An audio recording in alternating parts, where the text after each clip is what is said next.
welcome to another episode of the Pixelated Sausage Show. Hi. How are y'all doing? You may be asking yourself or noticing, hey now, Mark Krishnez, the host. That's your name? That's me, Mark Krishnez. Hi. You may be saying, why is the episode out today on a Wednesday? That is, if I manage to get this episode out, then, well, I've got some things to discuss with y'all. But first, let's just give you an idea of what to look forward to in this episode. We've got a handful of games, including Stolen Realm, Arzette, the Jewel of Faramore, Top Racer Collection, Airhead, 10 Seconds to Win, and Violet Wisteria. But before we get to all that goodness, so I've been talking a big game the last episode or two about how streaming was coming back. We were getting ready to stream and it was going to be a good time. And it only took, excluding the introductory, hey, this is what's going to be happening with Pixelated Sausage and Stream, it only took one stream and a third for me to say, you know what? No, this isn't happening. And the main issue and the reason for the quick change of heart, change of plans, is the issue I was expecting to have with it, which is the way my days work, my schedule and all that. My time to stream was not going to be an ideal time for streaming, which would be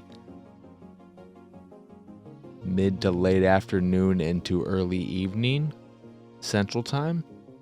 So starting at 3 p.m. Central Time and going for 3 to 4 hours every night was just not the right time. I would need a significantly larger audience to make that worthwhile. But a lot of my audience is on the older side and still prefers consuming their content in audio form. So it made sense for it not to work out. However,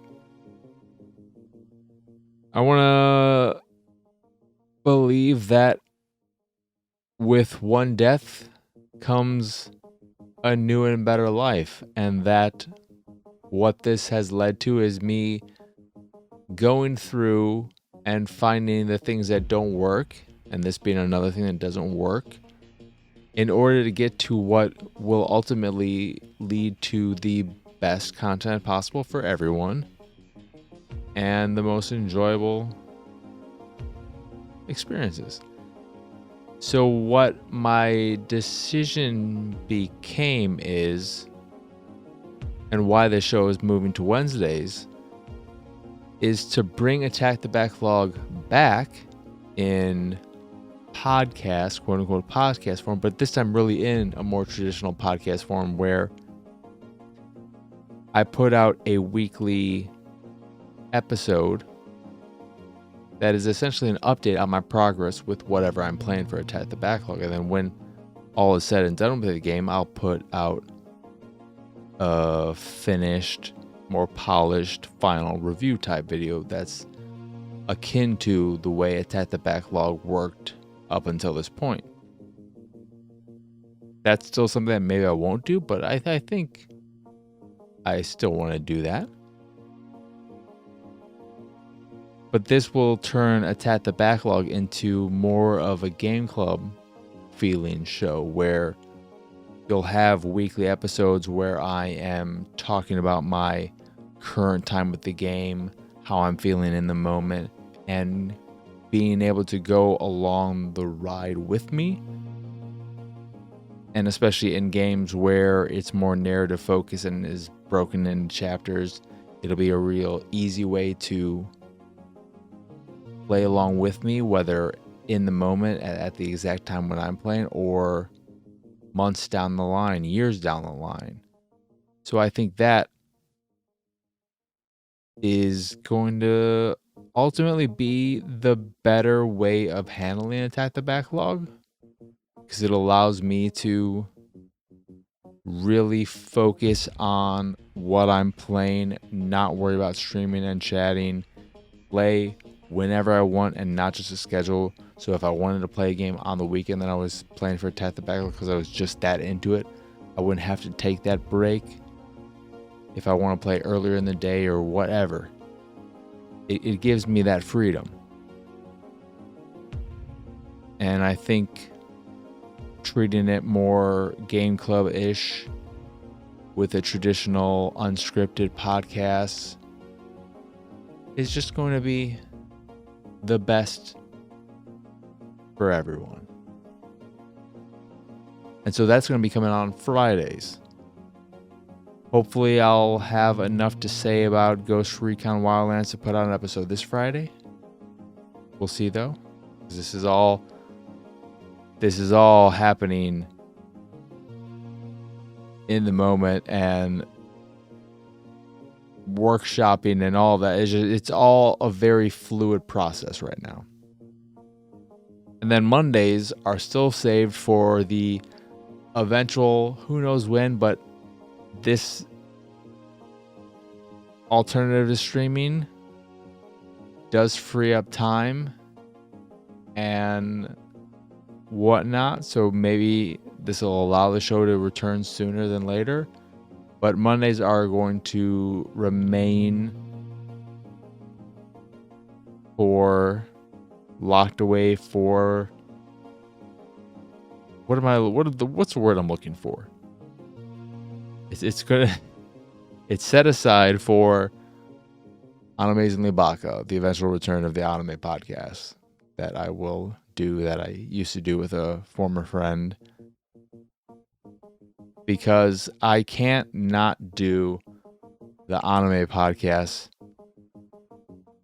wait for it, on a Monday. Ane, A-N-I, Monday, you get it? Because it's anime, but it's also Monday. You put them together, you got on a Monday. Is great. So I can't release that show on any other day other than Monday because it's too perfect, quote unquote perfect, in my head. But that is a plan. I think I hit every point there, but the streaming future is dead. I might still, one of the things I was talking about is maybe doing, because my schedule would be more free and other people's schedules are more free on the weekend, of doing art streams or something like that, which is a much more casual, just chat and hang out type of stream on Saturday or Sunday or whatever, and having that singular stream. So that's an idea too. That's where we are right now. Streaming backlog, no more. It was fun while it lasted. Not really, but it was there. I'm genuinely surprised it ended that fast, but you probably aren't. You're probably surprised I even lasted more than a day. But I'm excited. I know I said I was excited about returning to streaming, but I'm excited about feeling confident in deciding that this is not working very quickly and not sticking with something too long, letting it bog me down and break me down more and more over time, and instead being like, okay, this is clearly just not the right choice. This is not the right path. Let's not waste our time with it. Let's move on, try something else. And having the confidence and the comfort to be able to do that, I think, is a good thing. And so I am excited, genuinely excited to try this other path and see if that is my yellow brick road, to use a Wizard of Oz reference, even though the Wizard of Oz is not that good. It's not that good. Okay, people. I'm sure it was amazing if you grew up in the time and you saw it and you're like, holy shit, look at all these colors. Look at all these colors. But today it's just, yeah, there's some colors here, but it feels oddly small in scale, and it's just whatever. Yeah. But enough about all that. Let us begin the show with what I've been playing, and then we'll end the show with what I've been playing. Only to say that I still find the narrative around Helldivers too amusing, because it's managed to do something that few games do, where even when people say bad things about it, they say them in such ways that are like, oh, this is actually great. I think it was on Polygon where one of the headlines for an article about, I guess, the one about mechs coming to the game, where it said, the mechs in this game suck ass, and that's perfect in Helldivers 2. It makes so much sense. The mechs suck, and I love it for it. It's like, okay. So I guess Helldivers 2 manages to be the game where it can have shitty content in it, but it works thematically, so it's all good.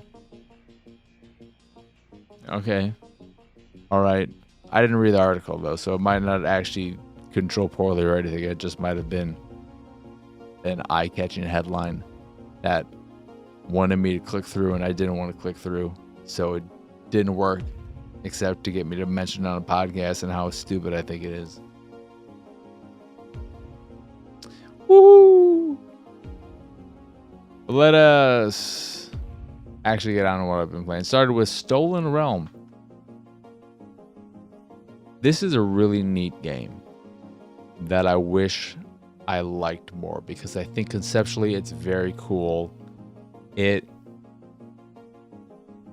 has all the trappings of a game that is a studio's first attempt, and by all accounts, me looking into it, this is the studio's first game.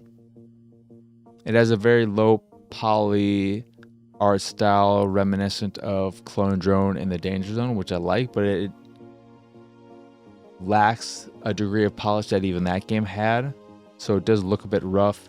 There are no shadows under your character, which is something anyone who knows me and has been following me for a long time knows that is a big pet peeve of mine, because it makes the characters feel like they're floating in space and not actually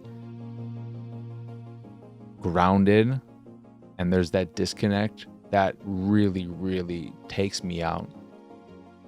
But I don't think that is something that a lot of people have an issue with.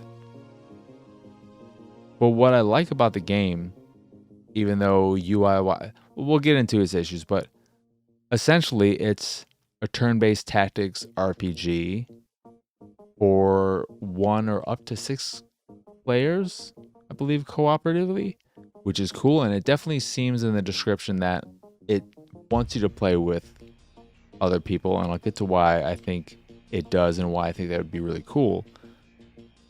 But you can also play by yourself, which is okay. And one of the things they stress in the description is simultaneous turns, so that everyone is making and playing out their turns at the same time on one side or the other, which I think could be really cool. But it's a traditional hexagonal-based, turn-based tactics RPG. You build your character, and then you can build other characters, or your friends can build their own characters. Decent amount of physical customization, and then a lot of options to shape your character in the way you want them to play and feel. And I like all that. It's light on story. It has this cool exploratory mechanic in the way you go through areas where you'll go down paths and you'll pick one path or the other, and then it'll also give you an option: do you want a tough battle, do you want a regular battle? And I like that aspect of it because it all feels, the way the game is designed and how it's way more about mechanics and less so about a very written and guided story, is that it feels like a,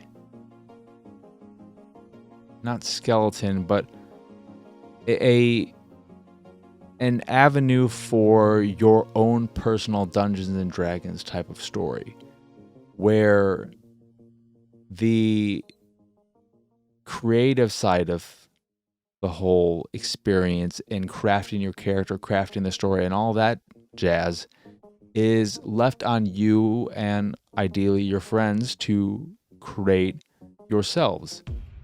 So instead of putting their time and effort into writing out a story and creating characters and building up this lore and all that, there's some there, but it's very light. They give you the freedom to create your own, and it makes the game feel great for a very specific type of person, a specific type of group who wants something that gives them that gameplay feel, that game feel, but allows them to create their own story and really role play. Yes, you have games like Baldur's Gate or Mass Effect, so on and so forth, where you get to build your character and put them into this handcrafted world with a clearly written story that may have a lot of side stuff, but it is written by someone else, and instead allows you to do all that yourself for the most part. And I think there's something very alluring and cool and interesting about that and appealing about that. But the game just lacks polish. From that visual stuff, the lack of shadows, to not being able to see your silhouette when you are obstructed by a piece of the environment. You can rotate the camera, but there are plenty of times where I wanted to rotate it to a certain position and I couldn't see exactly where characters were because there's no silhouettes or opacity or any type of thing that allows me to see what's behind a tree if my characters or enemies are behind a tree, and that's a little frustrating. The UI on a gamepad especially is a bit clunky to navigate. I doubt there's an option for it because it'd be weird for it to be default to turn off, but I wish if you accidentally hit the end turn button and still had actions you could perform, that it always asked you, are you sure? So that you couldn't accidentally end your turn. And visually, it's rough. And the feel moving around the environment when not in combat and not moving on this hexagonal base where it's more free movement, it feels a little off. So I think conceptually it's very cool, and there's a lot of good here, and I think with the right type of person, the right type of group, you could find the fun in it. But for a lot of people, I think they'll wish there was a bit more polish here, that it spent a bit more time in the oven. And I personally would love to see. The thing is, I really want to see what they can do with a bigger budget, a bigger team, more resources in a follow-up, because I don't think they could really update this in a way that would fix some of my core issues with it. Of course, they could add the shadows at the very least, but my concern is that they'll never get the chance to do that. So it's a tough thing, but I can't deny the fact that it's lacking polish. But if what I've said, the positives I've said about it, do sound appealing to you, I would recommend checking it out. But just go in knowing that there's roughness there. That is again Stolen Realm. Then Arzette, the Jewel of Faramore, is a game some of y'all may have seen. That it's heavily inspired by the Legend of Zelda CDI games, with that crude-ish, rough, kind of Microsoft Paint looking art for the animation, for the cinematics, that has a certain charm to it. And then I guess 16-bit-ish art for the action platforming. And it's doing such a good job at eliciting that.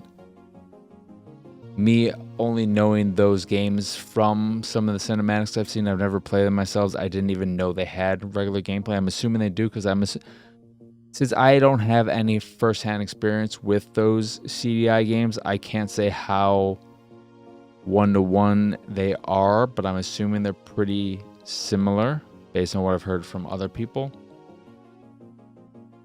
And that is kind of the problem, because I don't know how appealing this game will be to those without that experience. I think the art and the animation, specifically in the cinematics, still has a certain charm to it and will appeal to people who do like art in general and like offbeat art. And I really like when you interact with the character in the side-scrolling action platformer sections by hitting them with your sword, and then it brings that art to the foreground while keeping the gameplay art in the background, so you have this cool contrast. I really like that. I don't know if the CDI games did that. I feel like that is something new to this game. And it has the perfect type of, across the board, the perfect cheesy voice acting you would expect in a game like this with art like that.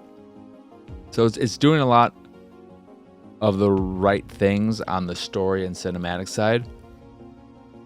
However, the gameplay may be true to the CDI games, but it's not that good. So that's where I wonder how much of this game's appeal is going to fall on being someone who is very familiar with those original games, and this is just hitting all those nostalgic notes. Because if you just step back and you look at it on its own merits, it's not a good platformer. It feels okay. I don't really like the visuals in those sections, in the traditional platforming sections. I find those areas pretty dull. There's a lot to do, seemingly, and a lot of characters to interact with, and places to explore, and some backtracking, and ways you can grind that I find kind of appealing, because I'm always a fan of grinding. I'm like, oh, I can just keep doing this and dying here and then just doing this over and over again. I want to get all these gemstones. But the gameplay just isn't good, and it reminds me, and this is where I was going with, I don't even remember where I was, but the whole you eliciting something that is not particularly good, that doesn't excuse you from the fact that then your content, your game isn't that good in this example. It reminds me of a lot of comedy-based games where part of the joke is how poor the mechanics are in games like these or whatever. Like with the first Matt Hazard game, Eat Lead, though I don't know if it was The Legend of Matt Hazard or whatever it was, which was making fun of stuff like Duke Nukem and other games, and making fun of third-person shooters and how they're designed in certain ways, and made fun of it not only by talking about it, but by doing the same thing that it's making fun of those games for doing, and that being a bad design choice and having that same design choice. Just because you know it's bad doesn't make up for the fact that it doesn't excuse the fact that it's bad for you. You don't get a pass on bad gameplay and bad design because you know it's bad gameplay and bad design. That's not how it works. And this feels very much like that, where it's cribbing off of these Zelda games that have often been the butt of many a joke, and people often refer to them as those Zelda games. Those are those ones. And there is something charming about it, but at the same time, it's also like, I don't know about this. I also just realized I've said I'm pretty sure more than I've said in an episode in a very long time. So to Live and Large especially, I'm sorry.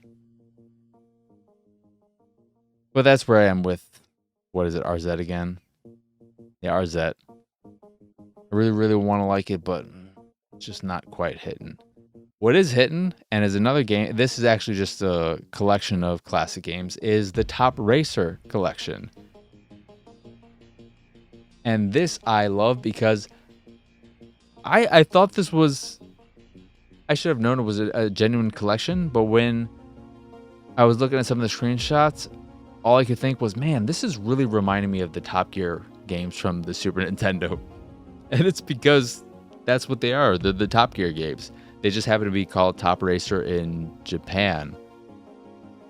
And if you've never played these are classic racing games from that era, a la Outrun or Rad Racer and so on and so forth, except unlike those games where, and I believe that's how those all work, they were more timing based and more checkpoint based. In some other games similar, they might be gasoline based and you have pickups to get and stuff of that kind. This is more of a traditional racer where you're racing laps and you're racing against, at least in Top Gear 1, and I think it's how the other ones work. Was there a top? No, there's not a Top Gear off-road. That was super off-road. But whatever. This is one of the few games I own for my Super Nintendo as well. But instead of it working on that kind of checkpoint system, you are doing these lapped races, and you are competing against a specific other opponent.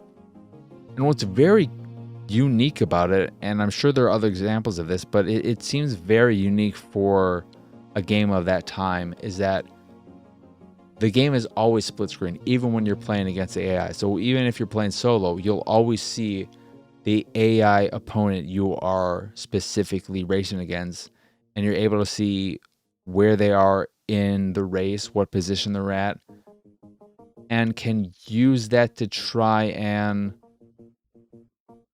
plan out a strategy if you're behind or if you're ahead. And I think that's very cool. It's kind of annoying at the same time just because it obstructs half the screen, so you don't get to see your complete screen. You're always seeing half of, you're always expending or wasting half the screen on the other racer.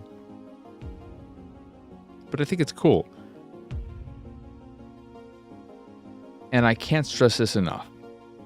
Especially Top Racer 1, Top Gear 1, the first track, Las Vegas, but just the game in general, but specifically Las Vegas. Some of the best music of that genre. I fucking love the music of the Top Racer, Top Gear series so much. And I think Las Vegas in particular is such a strong opening track. It's so good that it does make what comes after feel less good, even though it's still really good, just because Las Vegas is so fucking good. It's so good. But I think it's a really solid collection. There's online play as well, which I haven't messed with, but that seems new for a game from Cubite specifically, which is who published this. Though what I love is just getting these classic games on modern hardware. But this is nothing new with Cubite in that in their collections there are re-releases of older games. You don't get a lot of those extra features you might get in other collections that appeal to some people. Even something as simple as high-res images of the box art, the manual, or anything like that. No little bits of history or anything. It's just a collection of the games. And the default controls are also fucking insane. I don't know what they were thinking with them, because the default controls I think were I'm playing on Xbox. Y for gas, maybe A for brake. It was just insane. I had to change it. But you can fully customize the controls. There are 3 or so presets, but you can also just customize them however you like, which is really nice. So you're able to... They're just fun games, and you can play them on modern hardware, which is cool. I highly recommend them. And if you need a more modern example of a game of this nature, but that one is also more, I believe it's lap-based, but it's also worrying about your gas and everything. I mean, there are a lot of games that are similar to this, but the one that comes to mind that I really, really like, and it's a great Steam Deck game, and I'm blanking on it now, and it's bugging the crap out of me. Son of a biscuit. I was just telling Living Large as well. This is a good game for Steam Deck. What is it? Can I open up my Steam right now? My Steam is already open. Oh yeah, I want to go to the store page real quick. Grand Theft Auto 3. Yeah. That's my birthday, sure. Does it say it has full controller support? Partial controller support. I knew it. And I'm talking about the original version, not the remasters or whatever. I knew it only had partial Xbox or partial controller support because it fucking broken as shit. It like half works, and it was horrible. But that game's rad. I love that game so much. Let me see my recent games. Horizon Chase Turbo. Gosh darn it, how did I forget that? That's the one, but there are plenty of other games similar. But I can't recommend that collection highly enough. Next up is Airhead, which is a puzzle platformer with really nice art that has a bit of graininess to it, and it looks very good. But it seemed to have some performance dips here and there. Not too many, but it definitely seemed a little iffy. Mechanically, it didn't feel all that great, but the real crux of it is that you initially started out without a head. You're just this body, and you don't have to worry about shit. And then eventually, 10 minutes in or something, you get yourself a head, and now you have to constantly worry about how much air the head has. Even if you fucking throw the head off your goddamn body, and you're like, I don't want to use this fucking thing. Then you still have to worry about the head losing air wherever you left it. So it becomes this thing where you have to constantly go to these and use these oxygen tanks to refill the air in your head, which also count as checkpoints.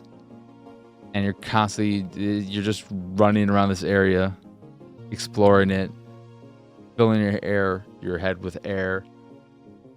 And then there are other pipes or other oxygen tanks of different kinds that allow you to fill your head with hydrogen, presumably, so that you can float up to areas you wouldn't be able to reach otherwise. And there's some neat puzzle design elements in it, but after playing it for an hour or so, I started getting a little frustrated with it, and I didn't find the positives to outweigh the negatives. It just didn't grab me. I didn't love the way it felt as a platformer. I didn't think the puzzles were all that creative, early on at least. And there wasn't anything in the world,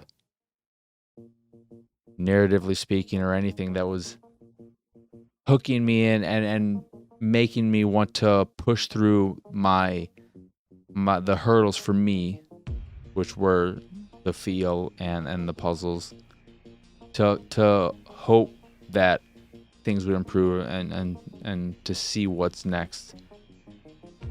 So yeah, that didn't quite work out for me. And 10 Seconds to Win is a super simple, real basic art style action, not action, it's just a platformer where the title comes into play in that you have 10 seconds to complete each area, to complete each screen. And if you don't complete it in those 10 seconds, you reset at the beginning of the level. It's broken up into 50 levels, even though if you look at the trophies or achievements, you'll see trophies and achievements for completing up to level 60. And you may be saying, well, what are you talking about? Well, that's because when you hit level 50, the game says, congratulations. And if you've already looked at the achievements before you hitting that point, you'll be thinking, huh? What about the other 10 levels? And that's because very much like that froggy platformer or whatever it was from a week or two ago, the last 10, and I'm assuming that it's going to keep going because it didn't stop once I hit level 60, but those last 10 levels are just you going through the early levels in reverse again, sort of basically allowing you to get those last few achievements really easily. But it's okay. It eventually introduces, you have a little dash mechanic, and it will eventually add these little power-ups, whatever you want to call them, a la I always think of. I'm sure other games have done it too, but I don't know if this is the first, but in Celeste, where you have those little parts where if you hit them and you've already used your dash to refill your dash, so they use that sometimes. But it's really just about navigating these spaces as quickly as you can. One hit, one kill. It's not too challenging. You can get through it in 30 minutes probably. Somewhere in that ballpark. Get yourself 2,000 achievements or whatever the equivalent trophies is. And it's solid. It's a solid little session. I don't even want to say it because it is so short. If you like achievements and you like simple platformers, you'll probably have a decent enough time. I enjoyed it enough. But it does kind of, it's not super challenging, so it does kind of, unless you aren't super versed in platformers, it might be a bit of a breeze. I played through the first 30 levels so fast that when I looked to see what the achievements were like, I couldn't believe I already completed 30 levels. So that tells you something. But again, it's 10 seconds to win, so of course you're going to be going through these levels pretty fast. And then the last game is, but that's again 10 seconds to win. Last game is Violet Wisteria. This is just, I really like the game conceptually. There's another conceptual win, but a far bigger loser on the follow through and how horrible it is to. It's a side-scrolling action game where you play as a princess who has to pick up the sword and fight alongside her knights, I guess. And the whole way the combat works is color-based. It's It's reminiscent sort of Rise Son of Rome, which was a game that attributed colors to certain types of actions, whether it be attacking or parrying or blocking, and tying those to certain colors that then correlated to the face buttons, which I really liked. I cannot recommend that game highly enough. It is so good. Xbox One, rough generation, but had one of the greatest launch lineups of any console. You can quote me on that. Dead Rising 3, Rise Son of Rome, that Power Star Golf or whatever, was Killer Instinct a launch game, or did that come out a little later? Forza Motorsport 5, it wasn't the best Forza Motorsport, but it was still pretty solid. It was pretty solid. That was a good ass launch lineup. And then there were some downloadable ones. I don't know if Max and the whatever was a launch game, but that was all right. Then you have Titanfall not that much later. What a great launch lineup. But in Violet Wisteria, the way the combat works is that you'll have enemies that are either white, blue, or red. And then the way it works is that I believe blue destroys or blue damages. Well, because some enemies are more powerful and take multiple hits. White or blue damages white, white damages red, and red damages blue. And you can leave the on-screen hint, but it doesn't tell you what button you need to press. So it might not be the most. It might not help the most that having that option on, that hint. But you're going through these areas, fighting enemies, using the color to get rid of them. And there's an interesting mechanic that they play around with in some of the platforming elements that is cool, where if you hit an enemy of the same color with the same attack, so if you hit a blue enemy with a blue attack, you'll bounce off them in the opposite direction. So you can use this if you're facing the opposite direction to go over large gaps that you wouldn't be able to jump otherwise by using the force of that counter, that ricochet, that bounce to push you forward, which is cool. But the game is just so ugly and not fun to actually play and control. There's a magic system that takes away from your time to complete an area. And what ultimately got me to stop playing is that I ran into these mini bosses that I couldn't damage with my regular attacks. And then I eventually got through the first one by using the magic attack. But then the magic attack didn't work on the second one. I couldn't attack him with my regular attack. And if I was doing damage with those things, it was not showing or giving me any kind of indicator that I was. Because you can't use your magic while jumping, only while standing still. So it's just a busted game. It doesn't feel good.